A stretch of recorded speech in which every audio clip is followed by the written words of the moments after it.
c'était le cas, mais Ouais, on a eu un peu de pluie, mais globalement, c'était des conditions acceptables largement, quoi. Enfin, par hum, rapport à certaines hum, autres années, j'ai vraiment pas à me plaindre, quoi. hum.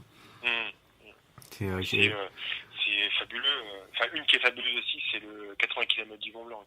j'ai pas fait Magnifique. encore. Alors celle-là, Ouais, c'est vraiment, c'est encore plus sauvage et c'est un poil plus, enfin, c'est beaucoup plus technique. ouais, Et, le parcours, il est magnifique. ouais. Magnifique. Ça sera peut-être une prochaine que je ferai. Alors pour le coup, j'ai un genou qui me fait un peu des siennes, donc ce qui fait que pour l'instant, je me limite un peu plus en dénivelé par rapport à avant, alors qu'effectivement avant je faisais beaucoup de trails de montagne. Et Hum, tu vois alors les parcours sont, enfin où les paysages sont pas forcément les mêmes, mais qui restent aussi relativement sauvages. C'est l'ultra tour du Beaufortin, Ah oui, qui est oui, j'ai entendu parler. pareil, Ouais. qui est extra, qui est super bien organisé également. Enfin, c'est une course Hum, qui est géniale, quoi. Voilà, tu vois. hum. Et j'ai vu que tu avais fait aussi l'ultra trail du Puy-Marie et que pour le coup, là, ce que Oui, j'ai noté, c'est que pour finir, globalement, c'est ton mental avec le groupe avec lequel t'étais. Là, vous oui, étiez trois, oui, qui a oui. permis que ça aille jusqu'au bout, Que ça quoi. réussisse. Oui, C'est, complètement. L'année où on l'a, donc c'était en 2016, et l'année où on l'a fait, les conditions étaient vraiment terribles, terribles. On a eu de la pluie c'est- tout le long. Donc je sais même plus, j'ai dû mettre 2 heures, ça, un truc comme ça, ouais, et c'était des conditions vraiment terribles, de la pluie. Alors, quand avec la pluie, ça va, mais du coup, il y a beaucoup de boue. Donc c'était vraiment très très dur et la chance qu'on a eue, c'est qu'effectivement on était à trois. Donc les deux compères avec qui je cours très très souvent, qui m'ont d'ailleurs donné l'envie de de l'ultra, courir, ouais, puisqu'ils d'accord. ils sont plus expérimentés Ok. que moi. Et, heureusement qu'on était à trois parce que effectivement on n'aurait pas fini, Ouais. c'est sûr. Et, Ouais. et là, pendant la course, enfin, ou maintenant plutôt après cette course, est-ce que le fait d'avoir géré celle-là, qui était hyper difficile au mental, t'as pas donné euh, un, un point, euh, un point d'accroche hyper positif pour toutes les autres courses que tu as pu faire après, parce que Mmh, tu te dis mmh, maintenant, ça j'ai réussi à le faire et j'ai le mental qui tient, et mmh, donc tu vois, ça te donne un point fort pour la suite mmh, d'avoir mmh, vécu ça. Je sais pas si tu l'as mmh. ressenti comme ça ou pas. Mm. C'est Ouais, tout à fait. Mais de toute façon, l'aspect mental, et ça c'est indéniable, il se construit à force d'expériences difficiles. Et je me souviens, j'ai un souvenir sur l'UTMB d'ailleurs, où ouais, j'étais tout seul, où c'était extrêmement difficile sur Bovine et Catogne, là, ouais, où j'étais dans ma deuxième nuit et où là j'étais vraiment pas bien du tout ouais, et pas entouré pour le coup avec mes proches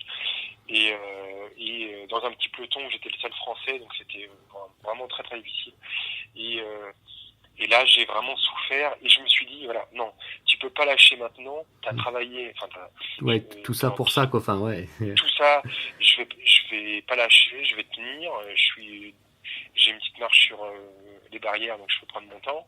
Il n'y a pas de raison de paniquer. Et que forcément, soit ça ira mieux par la suite, soit ça va s'arrêter, mais dans tous les cas, ça va passer quoi. Donc c'est que transitoire en fait. mm. Et à chaque fois quand j'ai un moment difficile, j'en ai eu quelques-uns, mais des moments très difficiles comme cela, je me dis c'est transitoire. Ouais, c'est Dans tous les cas, ça va s'arrêter à un moment donné. Donc, et dans tes entraînements, des fois, tu travailles, enfin, pendant les entraînements, j'allais dire physiques ou à côté, de travailler un peu le mental avec, je sais pas, de la visualisation, des choses comme ça, ou pas vraiment? non, Non. non, j'ai jamais fait ça. C'est plus des expériences de course où je Ouais. me suis dit, voilà, où des moments très très difficiles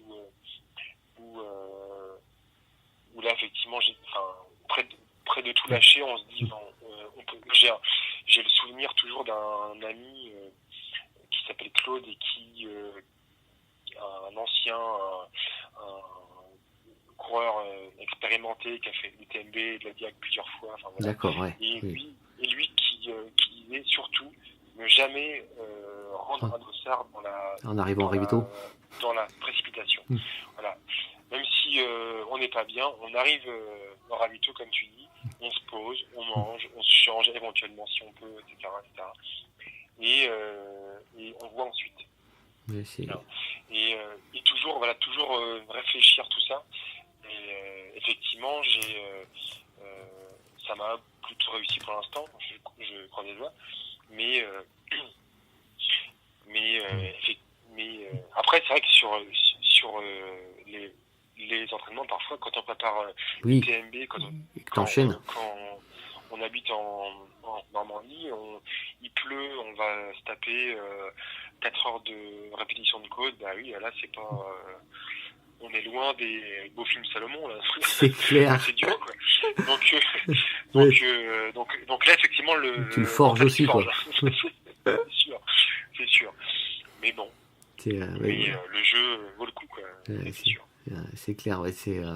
Alors, une des courses aussi que j'ai noté où tu avais eu beaucoup des moments qui étaient pas que simples, c'était la 6000D où pour le coup tu avais réussi à plutôt bien monter, si je me rappelle bien ma lecture, et que c'était la descente qui avait été particulièrement difficile, ouais, c'est ça, j'allais dire compliqué, c'est ça, hein, Ah oui, tout à fait. Et puis le profil de la 6000D, c'est comme singulier, c'est une descente. Ouais.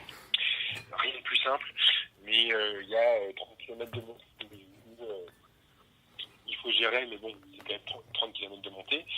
Et une fois en haut, on déroule, et puis les kilomètres sont extrêmement longs parce que on n'a plus de pluie, c'est à force de descendre, ça descend après pendant 30 km, hein, donc c'est long, hein. C'est long, et puis quand on n'est pas habitué, comme moi, voilà, c'est difficile, mais ça se passe. Et puis j'ai un souvenir sur cette 6000D où l'arrivée, elle se fait sur une piste cyclable, sur le plat pendant 6 ou 7 km. Ah, c'est l'horreur.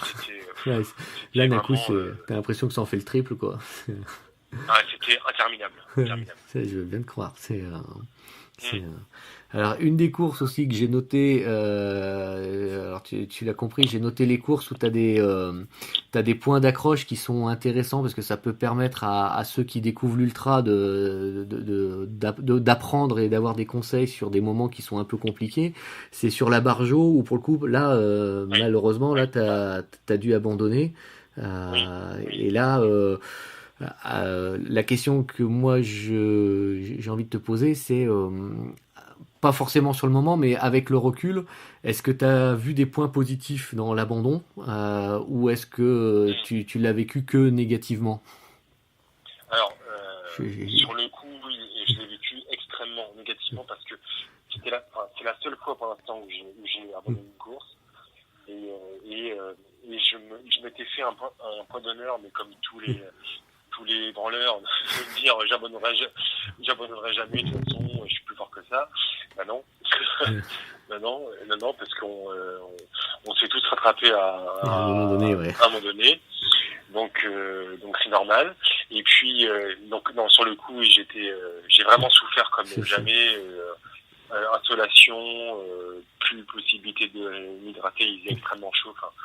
Et puis mais avec le recul, cet abandon, il a été extrêmement profitable en fait, parce que je me suis, à force d'enchaîner, comme on disait un petit peu tout à l'heure, les courses comme ça où ça se passait bien, j'enchaînais.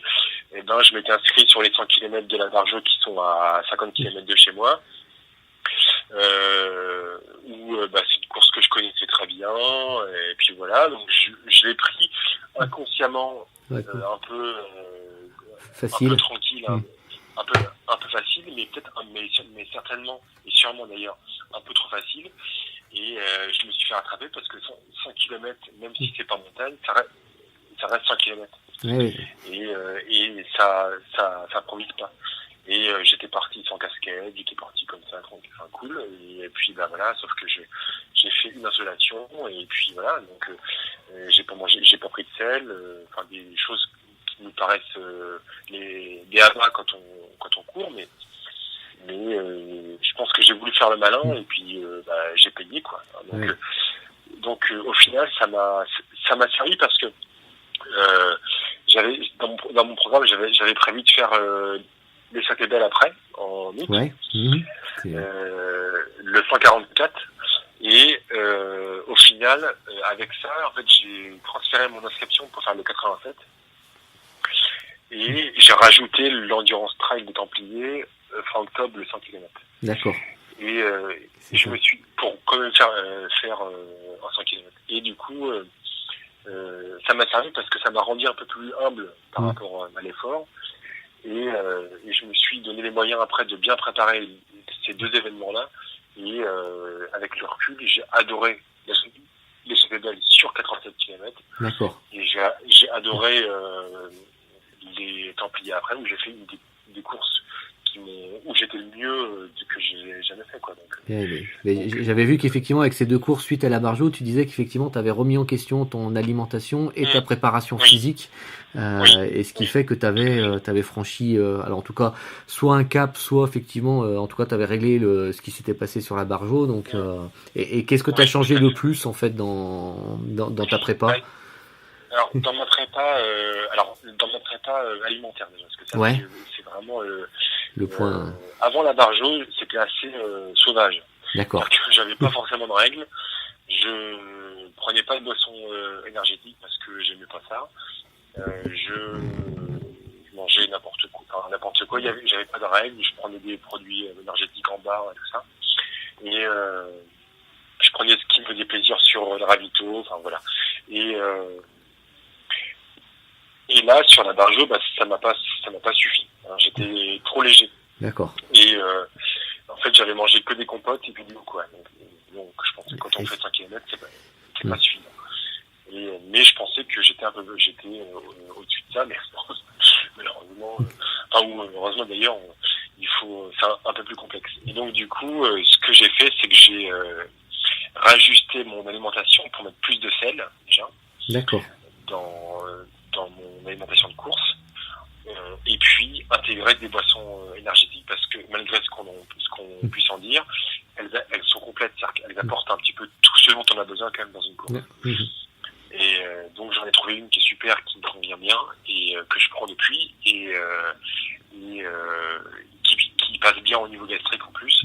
Donc c'est vrai que depuis que j'ai rajusté ça, c'est pas grand-chose, mais n'empêche que ça m'a suffi quand même pour changer un peu la dynamique. Mais par contre, c'est ce qui est effectivement l'un des points les plus alors pas le plus compliqué, c'est peut-être excessif, mais de trouver la boisson qui te convient à toi et qui est pas forcément celle qui convient aux copains.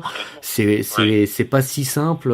Moi, j'en ai testé effectivement plusieurs aussi, plusieurs marques entre les goûts, le façon dont ça passe, la façon de le doser, etc. Globalement, j'ai à peu près 2 marques où je sais que je passe assez facilement et d'autres marques où pour le coup, non quoi. Enfin, en tout cas, ça me convient pas quoi. Mais complètement. Et le tout, c'est de trouver un petit peu ce qui convient et puis en plus c'est même pas dit que dans le temps ça convienne tout le temps en plus. Exact. Faut rester en veille mais dans tous les cas moi je pense que c'est important. Je pense que l'effort il est tellement important qu'il faut pouvoir compenser quand même. Donc la boisson énergétique c'est un bon compromis dans le sens où c'est facilement assimilable et c'est quand même complet quoi. Donc du coup et puis après au niveau prépa physique, ce que j'ai changé, c'est que j'ai un petit peu densifié mes volumes. D'accord. Pour le TMB, j'en avais fait beaucoup, alors peut-être beaucoup trop d'ailleurs, mais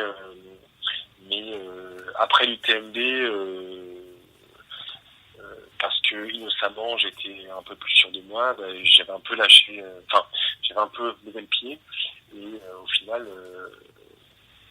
Non pas qu'il faut faire beaucoup de bornes, mais dans tous les cas, pour moi, en tout cas, j'ai besoin de faire du volume. D'accord, ouais. Donc soit en courant ou même à vélo, pour pouvoir être bien, quoi.